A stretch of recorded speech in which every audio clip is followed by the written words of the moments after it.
Hi, I'm Mary Lyons, the Wealth Woman. And I'm Eric Alexander with Acorn Grove. Welcome to the Wealth and Income Podcast. Today we have an exciting topic. I mean, I think I always say our topics are exciting. Hopefully you think they are too. But we are going to talk about how you pay for either in-home health care or assisted living or nursing home care. So really fun topic, like just Right. page turner. But it's actually kind of a cool, it's actually kind of a cool problem to solve because it's one of those that we kind of have to adult and go solve it. But how you approach it's kind of a really big deal. But nobody wants to talk about it. It's like, do I want a root canal or do we want to talk about long-term care? And I don't know, I'm going to need a second, right? I mean, nobody kind of rushes into this conversation. Could go either way, It right? could go either way. So I think for anybody that has ever had a close relative or a friend go into an experience where they need care, this becomes a very relevant topic. Like I find when I'm talking to somebody and they've either dealt with their parents or their grandparents' situation and had a very heightened awareness of, the cost and the demands and dealing Yeah. with, reimbursement strategy, all that kind of stuff that people are kind of eager to make sure that they take care of it for themselves. But for people that have not had an experience where someone needed care for an ongoing period of time, Right. this becomes sort of one of those topics of I'll deal with it later.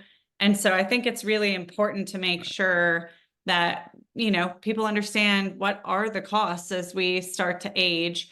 And then how does this fit into the bigger financial picture if you're also worried about how you're even going to be able to retire in the first place? Right. Yeah, we got to solve the first problem of I'm not going to be homeless at 65. And then it really feel like I think a lot of times it feels like you mentioned it, like, well, we'll deal with it when we get there. We got enough problems with just this first question. Right. But there's really some neat ways to go kind of blend it in, or you use pops of cash that come in as a way to go sort of solve that problem, just kind of keeping it front of mind. So why don't we talk a little bit about costs? Because I think because I've not had that experience in my life, unfortunately, everyone in my family has just sort of we've not had the biggest longevity. Longevity has not been our Longevity has problem. not been your family's concern. That's not been our problem. So, good for us on that side. But I know that I think it was your grandmother that was like 174 or something like that when she passed away. She was in there for Not quite a quite. while. Not quite. But yeah, I think she lived to be about 98. Yeah. Um, and she kind of, people think in terms of I'm healthy and then all of a sudden I'm going to be in a nursing home, and that's not really how it works. In my Right. grandmother's situation, her health deteriorated pretty gradually, and mentally she was with it all the way up until the very, very end. And if you look at what actually happened to her, kind of two things happened simultaneously. As she was in her 80s, she had a minor heart attack in her sleep, and it was small enough that she was able to deal with it and come out of it on the other side. But she had been referred to a cardiologist, and it happened while she was waiting for the appointment. So Yeah. because there was like a month or two wait before she could get in. And so then she was very scared to be by herself, especially at night. And so the way it actually started is they had somebody to help her at nighttime while she Right. was sleeping. And then that kind of eased into having somebody to help her during the day. And she had glaucoma, so her vision got worse and worse. And as her vision was getting worse, it became harder for her to like navigate her house. And so, Right. and then, she had osteoporosis. And so her bones started getting brittle. And there was worry that she would fall. And so just kind of getting from wherever she was sitting to wherever she was planning to go became difficult. And then, Yeah. it deteriorates further to where if she was sitting down, she had a really hard time getting back up, getting dressed became an issue. And so she started losing some of the normal activities of daily living. And Right. so she went from having somebody there some of the time to really having people there around the clock. And if you Right. think about doing that, giving people days off, you need at least 4 full-time employees to actually do that if you're going to stay Right. in your home. And that's before you get to the place where you need actual medical care. This is just having helpers at your house around the Right. clock. And then from there, as things kind of progressed, there came a point where the helpers who were in the house were all probably women in their 50s for the most part. And it became that, you know, she was too heavy or it was too difficult. And so then she started to need more skilled care at that Right. point. So she at some point transitioned into a nursing home. But even when she transitioned into a nursing home, she was so used to having company all day long that she had built friendships with the women that were helping her. And so even when she went into a nursing home full time, she still wanted the people that had been helping her at home to come and be advocates for her at the nursing home. Yeah. So that gets pretty cost prohibitive pretty quickly. And so we're going to talk about some of what those costs are, just so it's at the forefront of your mind and you can plan for it. Because if you ignore it, it doesn't mean it goes away. But if you're aware of what the costs are, then you can start to make really good decisions around this. Yeah, so let's look at that. So I'm going to share my screen. So if you're watching this on YouTube or wherever this is coming in for you, you can see this, but we'll talk through it verbally as well. And so I want to show you a little bit about this because I think it's an interesting map because it's not a one size fits all, which is sort of interesting. And so the map that we're looking at here really is just kind of a picture of the U.S. and it has all the different states because that's how the map of the U.S. works. And so we'll walk through a couple of the states and really look at kind of what it costs today, and then what are some of the progressions and what are some of the expectations as it goes. So since we live in the great state of Texas, if you look at kind of where we are right now, kind of the average cost, and we'll get into the details, is about 64 grand a year if you need care. But that doesn't quite give you all of it. And so if you're doing something at home, so just like Mary talked about, she didn't go straight from, wow, I had a heart attack and now I'm in a nursing home and need round the clock care. It was sort of a progression through that. And that's kind of how it normally starts. And so if you look at home health care today in the state of Texas, you're looking at about 52 to 53,000 a year right now. And then if you go all the way into, you know, past assisted living where you've got some care, but you're kind of on your own, all the way to the full end of it where you need what Mary talked about, skilled care, doctors, nurses, LVNs, RNs, you know, kind of round the clock. On the other end of it, you're looking at about 75K a year. So somewhere between 50 and 75 today. And the thing that I think is interesting too is that there's a category on this map called informal care, which is really before it becomes like a truly organized, this is the specific purpose. And the cost for informal care is almost as high as nursing home skilled nursing care. Right. Which is kind of crazy. Yeah. And I think some of that is just because at this day and age to pay an hourly worker to work potentially on hours that, you know, normally people would be sleeping can be kind of expensive. Yeah, you got to pay more for that, right? And Right. then if you look out just 10 years out, and sort of the other component of this, it's sort of really insidious, is really that inflation impact. And we're still in Texas, and we'll look at some other states. But that home health care goes from about 52K to almost 66,000 in just a 10-year time. And if you stretch that out to about a 20-year, you go from about 52 to about 66, all the way up to almost 80,000, just a shade over 78,000. And so really quickly, just having somebody at the house taking care of you, not anything really intense like a nursing home, gets very, very, very expensive pretty quick. And that home care pricing, my guess would be just from this data is that it's not round the clock. It's just Correct. that you have someone coming in and helping you with things like bathing, toileting, eating, you know, that Transferring. sort of thing. Transferring throughout the day. Right. And I think too, Eric, if you'll click on the one that's 20 years out again real quick, just to make sure that we put this data out there. Yeah. In Texas, the expected cost for nursing home care 20 years from now is what? Almost $160,000. Almost 160K. Yeah. And that is what they expect the average to be. That is not necessarily a high-end plush kind of facility. That's just the Right. average across the state. Right. Well, and that's a good point because that's the average in Texas. And for those of you that can't see the map, the way they've color coded this map is Texas is a fairly expensive, but Not the most expensive, not the cheapest. It's kind of in the middle. But if we go over to California, and we look through some of the details there, what would be 52K in Texas for home health care is another 20 grand on top of that. It's almost $73,000 for home care today, without inflation. And if you're looking at a nursing home in California, you're looking at 131 before you even start adding inflation out into the future. And if you look at, 20 years out, like we did at Texas, for nursing home care in California, and what this calculator is looking at 20 years out, you're looking at 277,000. So almost Per year. 300K per year. Per year. Right. And I think the thing to think about here, and again, it's easy to do whatever you want sometimes with statistics and numbers, but Sure. if you look at sort of the average stay in a nursing home, it's 2 years. And so people look at that and say, well, I just need 2 years worth of coverage.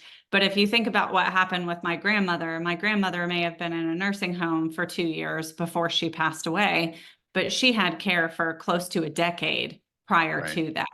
And so I think just being really, really clear about cost is key. But then also, it doesn't say anything about what happens if somebody has dementia or Alzheimer's or something of that nature. Correct. Because the average stay for somebody with that type of diagnosis, because they're physically healthy, tends to be anywhere from 7 to 11 years.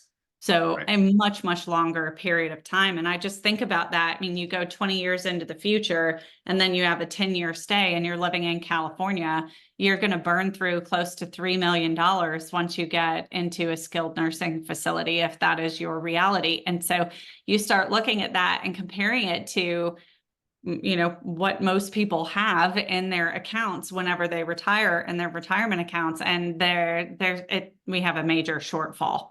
Right.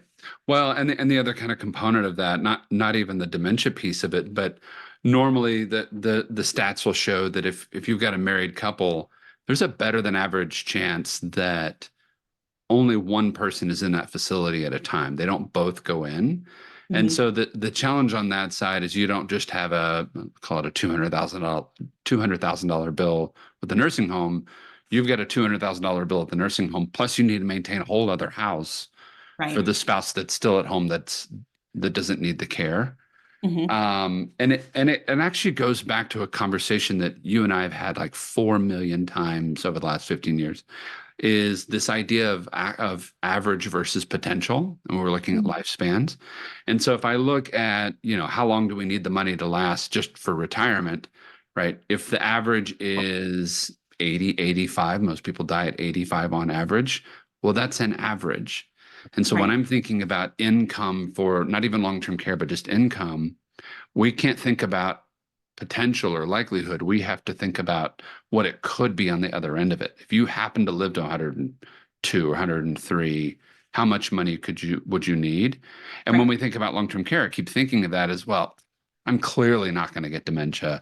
I'm clearly going to die in some sort of tragic blimp accident at 67. That's not going to be my problem. But if it is, how do I deal with that? What are you going to do?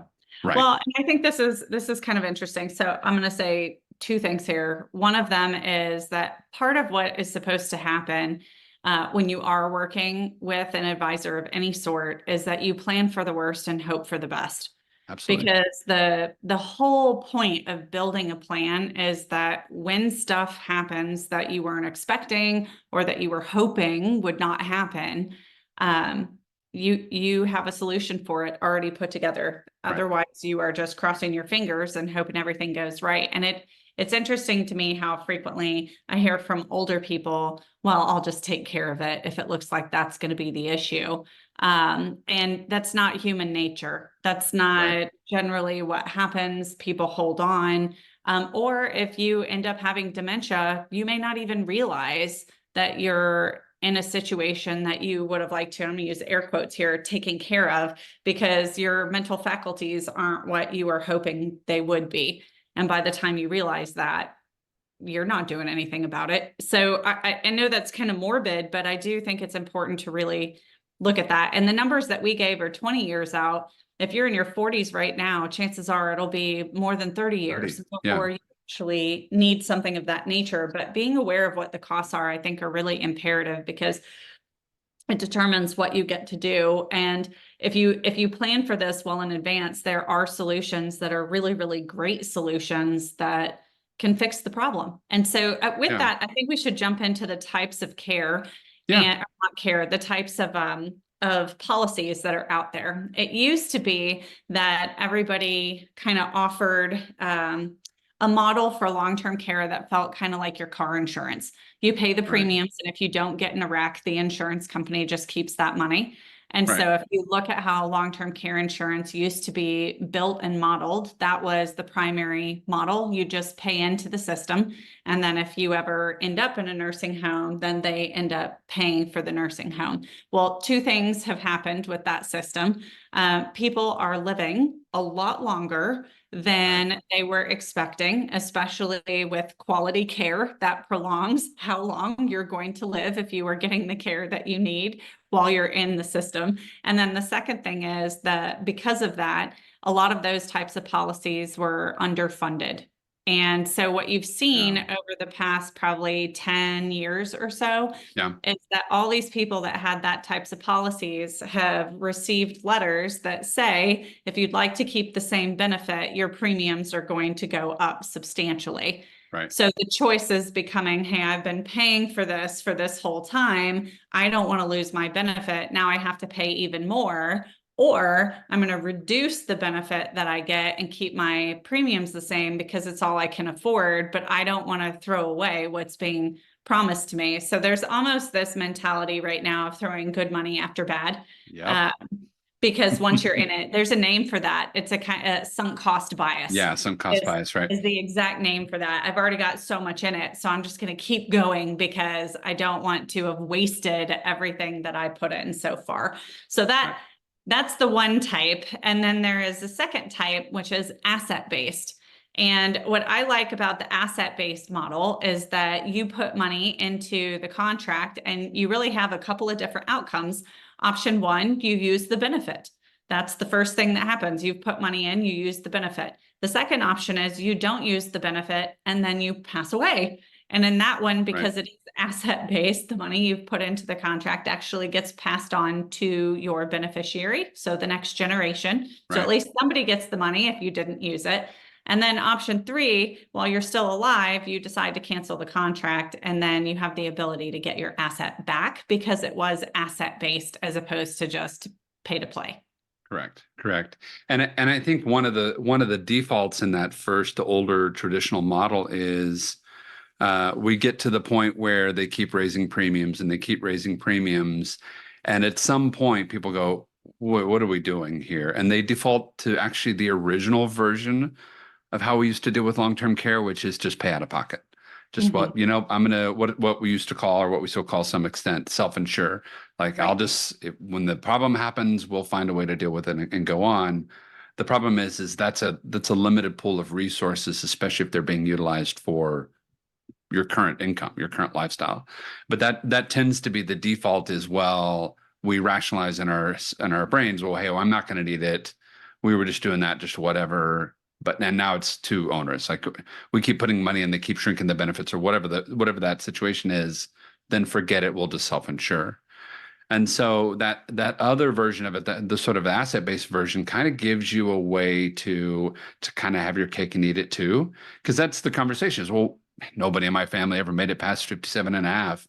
So what do I need long-term care for? It's like, well, yeah, but you actually eat good food and you work out every once in a while. Like you've got a chance to make it through, right? Have a different lifestyle. Right. And so what happens if I do make it on? And so the asset base, really kind of the neat part about that is it comes in as it says, look, if you need it, great.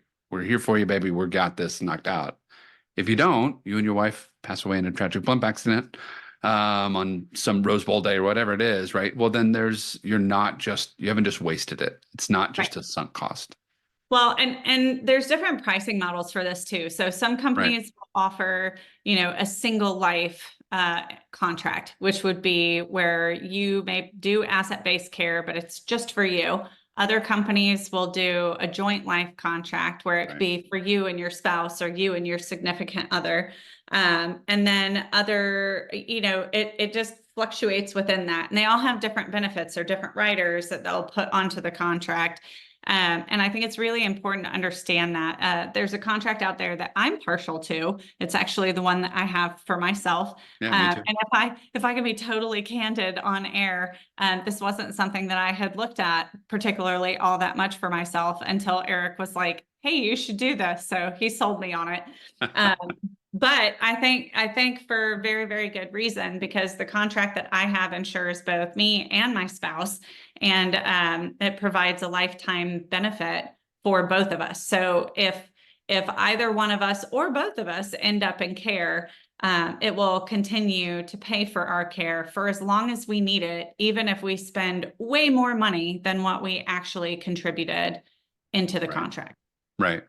Well, and that inflation, and I think on your side of it too, one of the neat things that you've got on that, because of your age and some other stuff going on, is you were able to add in an inflation component, knowing that, hey, look, this is what I can afford today.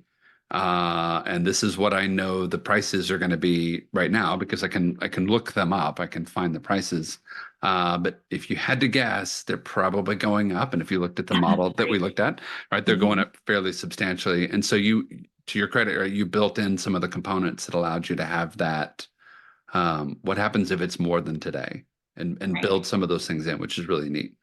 And so if you think about it, I think there's two things. I mean, it's real easy to say, well, I just need a 2-year contract because that's the average stay, but that means you just get to use it when you actually go into a nursing home. The Right. contract that I have, you can use it for in-home health care, even if it's just someone who's coming for a couple of hours every day. You can use it for assisted living. You can use it for nursing home care. You can use it for hospice. So you really have a lot of flexibility for how you use it and when you use it. And it can either pay out just for me, or it can pay out just for my husband, or it can pay out for both of us at the same time. And then it pays out twice as much. So if the benefit was 10 grand a month for me, 10 grand a month for Mike, if we are both using it, it will pay out as much as 20 grand a month total. So 10 for each of us, which I think is really important. And it allows me, if I'm in care for a while, to turn it on, and if I'm out of care, to turn it off, and then I can turn it back on if I end up in care a second time. So there's a ton of flexibility around that.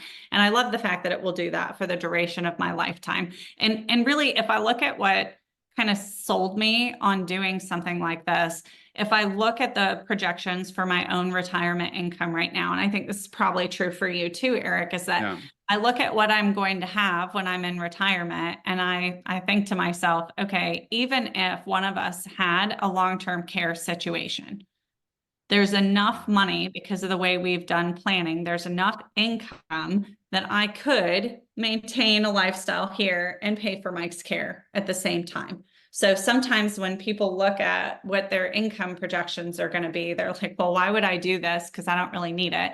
And what I'll do is I'll tell you kind of in rough numbers what the math looked like that made me think, hey, this is a great deal. I think I put in 12 a year right now. So $1,000 a month going into this, and I have to do that. Is it 10 or 20 years? 10. I probably should have looked that up before we actually did this one. 10 years. So roughly 10 years. And then I don't ever have to put any money into it ever again. So it's fairly expensive, but when I look at what the benefits are, I think that the benefits are about 10 grand a month for me, 10 grand a month for Mike, and there's some inflation on there. So those numbers could be much different depending on when we actually need it.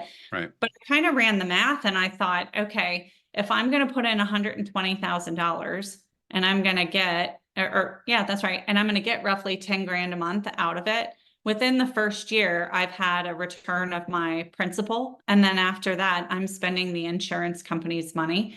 And I look at that and I just think to myself, if I could buy a rental property and put $120,000 down, and it would pay out 10 grand a month for however long I kept it, that seems like a pretty good deal to me. Yeah. And if it would pay out double that, because my husband needs it too, I just think there aren't that many places where you can get that type of income for the contribution that you're putting in. And if that allows me to preserve everything else that I have built so that if one of us is in care, nothing changes about our lifestyle, and it preserves my ability to pass all of that on to the next generation rather than cannibalizing it by, we've moved to California spending $3 million during a long-term care stay. Right. I don't see a lot of downside to that, and it's fairly easy to plan for. So what happens if somebody doesn't have, Eric, the $1,000 a month or 12 grand a year to throw into this for 10 years? Are there other options, or can policies be more affordable than that? Yeah. Oh my gosh. Yeah. And before we jump into that, I wanted to kind of highlight, I'm going to bookend something that Mary said, because, she says cool things and then I say cool things and that's the same thing and I get credit for it. But I think the way that long-term care has been positioned is, what if I need the money? And I think it's a wrong way to position it from a standpoint of how you approach the problem. And I think the better way to go approach it, and Mary did a great job at that, is I don't want my kids or my grandkids or their kids to get any less in their inheritance and their legacy, or the organizations that you're supporting and anything else. Like, I want them to have everything that we plan for them to have, come hell or high water. And so the way I always look at long-term care is, it's not about my income, it's about my assets. I want to have a sacrificial thing that we're burning down to go take care of that if the worst should happen and I need to be in a home or people need to come take care of me. So that everything else I've planned to have in life will happen exactly like I want it to happen. And so much of what we do from a planning standpoint is building in flexibility points so that everything you want to have happen, you can make happen regardless of the situation around you. And that, to me, is sort of the big thrust behind it, is I want life to come out like I want it to come out. Yeah. It's the idea of the more variables that you can control, the higher the likelihood that you get the outcome that you're actually shooting for. So let's talk about funding for just a second. Yeah. Funding can be done in a multitude of ways. So, I chose to fund mine over a 10-year time period because the cash flow was manageable. And then also there's some other benefits because I'm a business owner. So depending on if you're a business owner, there could be tax benefits in terms of how you fund things as well. But let's just walk through a couple of different ways that you could fund these. So why don't you pick one at random and go for it? Sure. One of my favorites that I see a lot of times, and it's not favorite because of the situation, but it's a cool outcome, is, Aunt Polly passed away and left me some money in an old IRA that she had that she wasn't using, hadn't spent all the money out of the IRA and left it to her kids or nieces or nephews or whatever that looks like. Well, that's a great way to go fund it. It's sort of found money, like you weren't expecting Aunt Polly to leave you 100 grand or 200 grand or whatever the number is. And one of the neat ways you can go do that is you can fund the long-term care through an IRA and have the IRA, that one-time rollover, deal with not only the required minimum distributions that are coming out, but you can use those to go fund the long-term care with one check and you're done. And so that kind of single pay, what we call a single pay, and then just repositioning assets to go do that. And we've also seen people do that with old IRAs that they don't need. Like, we've got enough in these other spots. Well, let's talk about that beneficiary IRA for just a second. So the one where you've inherited someone else's IRA. The way the rules are set up right now for that type of money, you have to distribute that money over a 10-year time period. Correct. So you can do that once a year for 10 years. You can do it all at once in the first year. You can wait until the last year and do it all at once. But one of the beautiful things about using that money to go ahead and pay the long-term care is that you handle the distributions that need to happen that way. Right. And then you fund something that has tax benefits on the other side. And there are a few companies out there that will give you a bonus when you use IRA dollars, so that it will help offset some of the tax experience that you have as well and get you close to the same place. So that is a beautiful, beautiful thing to do with inherited money. I think that's a really good point, Eric. And if you have a regular IRA, you could still take advantage of some of the bonuses that you get for putting that into the asset-based long-term care contracts. But you're moving those dollars and avoiding penalties in order to pay your long-term care premiums in that situation. I think that's great. So another one that we see clients do sometimes is I think a lot of times people are hesitant to take on ongoing cash flow obligation. Correct. Because you can pay for a long-term care policy in a one-time lump sum. You can do it over 10 years. You can do it over 20 years. You could do a lifetime pay because it makes the premiums more manageable. And Right. there's pros and cons to each of those. But one of the things that we've seen people do, especially when they have fluctuating incomes and they've had a particularly good year. So let's say Yeah. the interest rate environment is low and you're a realtor and you just blow it out of the water one year, but you're worried about how rising interest rates are going to change things for you. Or Right. maybe in the mortgage industry and you experience that same thing. Or maybe you just have a really cush job that's paying you some big bonuses right now, but it's stressing you out. So you don't know if you're going to be there for the next 10 years. In those situations, you can do a one-time lump sum to build the asset for Right. your long-term care. And because of the way the contracts are designed, most companies will allow you to stack the policies.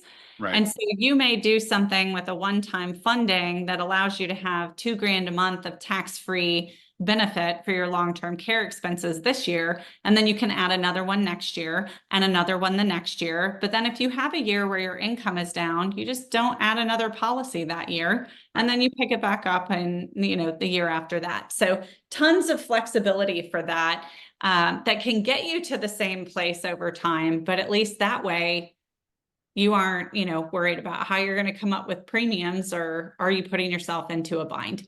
Yeah. And we did something similar to that on ours, is we did a 10 pay like you did. We're doing, once a year every 10 year for 10 years. But we started out at a smaller number, and then the plan is 3 or 4 years from now, stack another one on, and then stack another one on. And so you can stretch out the funding and stack. You can do it all at once and stack. And so it's an easy way to kind of like sneak into the number that you want, and to kind of get it done that way. And so it helps you with the, yeah, but I don't have $4 gajillion to go dump into this day one. Right. Man, I'm out. I don't get to do this. But the neat part about this is, and you talked about this a little bit with the IRA and some of the tax pieces of it, because of the Pension Protection Act, and I don't remember when it was enacted, 2001, 2010, and maybe transposing a 0 and a 1 there somewhere. I don't remember which one it is.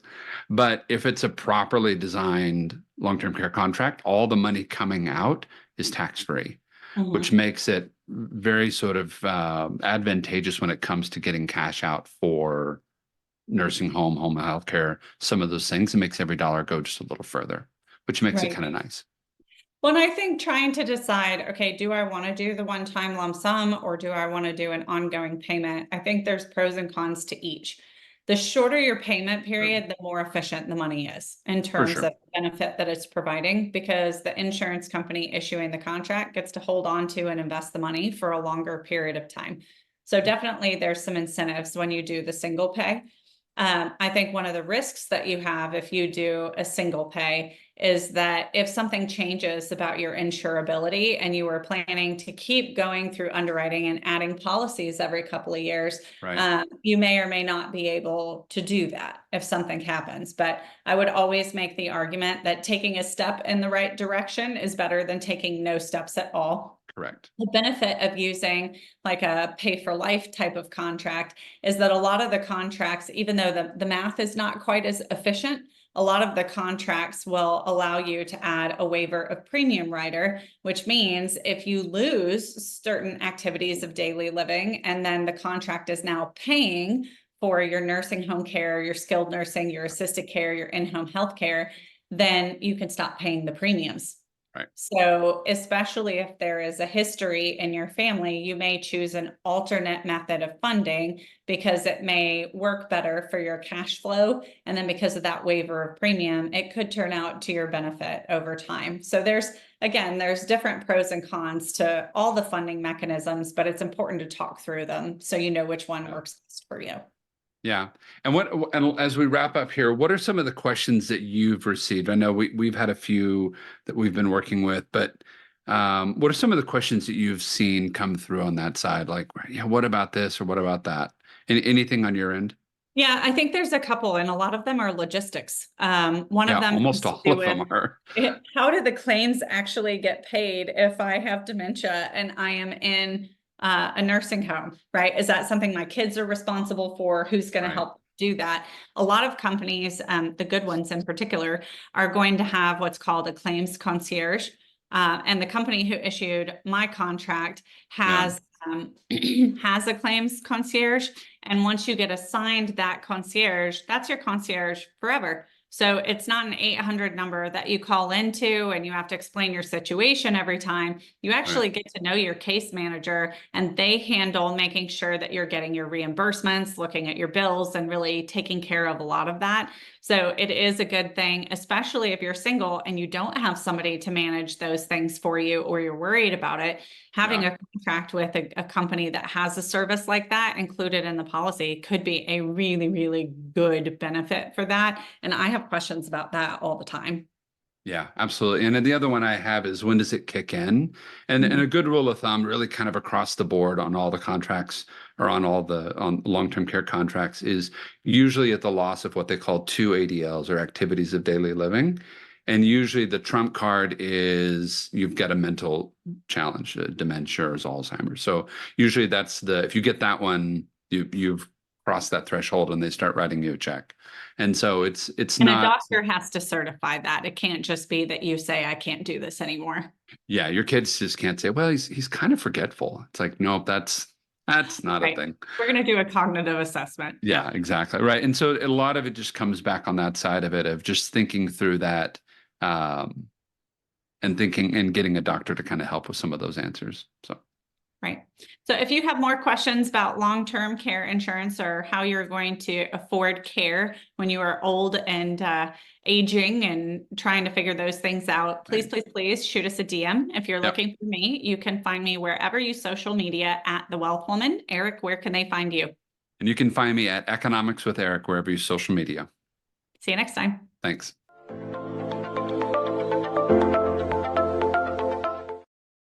Specific financial concepts and advanced strategies are presented to you for educational purposes only. We cannot and do not guarantee their applicability to your individual circumstance. We encourage you to seek personalized advice from qualified professionals on all financial matters.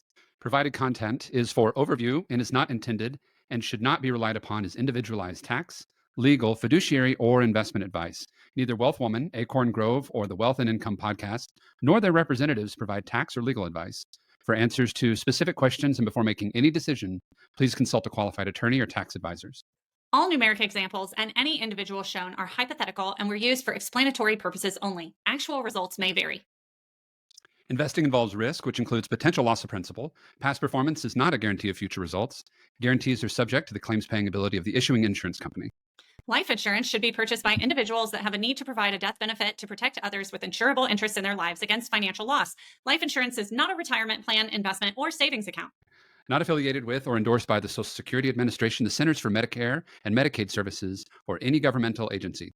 Insurance and investment products, not a deposit, not FDIC or NCUA insured, not insured by any federal government agency, not guaranteed by any bank or credit union, may lose value.